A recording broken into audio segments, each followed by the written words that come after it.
sisilabs, magluluto ako ng shell. Ayan lalaki lalaki na kasi silabs.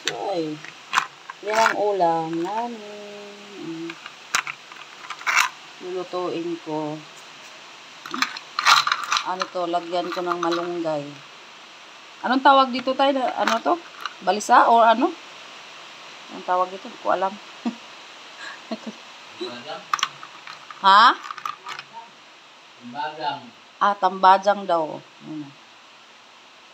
Ang lalaki. Tambadang daw. Dami.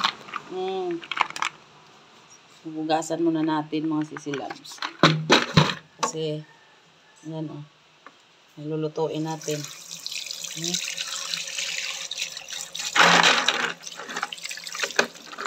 Lagyan lang natin ng lagyan natin ng malunggay. Ito.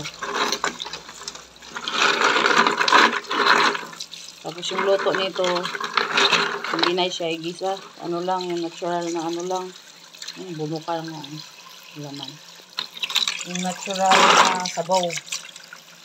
Yung parang lauoy lang style. Para talagang uy.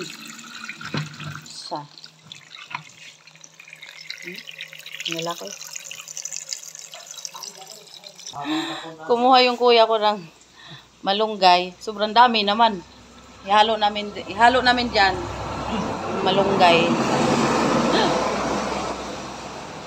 Sabi ko, ano lang kahit dami naman ang kinuha. Dami naman. Sisilabs. Akin na yung lagayan,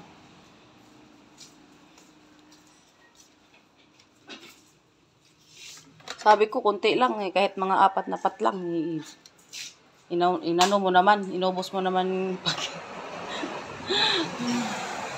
inubos mo naman pag alis yung malunggay. So, magharos muna tayo itong mga sisilabs. Ihalo natin doon para masarap.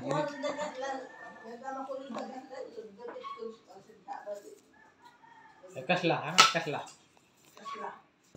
So, habang magtanggal tayo ng sa malunggay, pakuluan muna natin siya. Mainit to bigla Haros tayo ng malunggay mga sisilab. So, babay muna.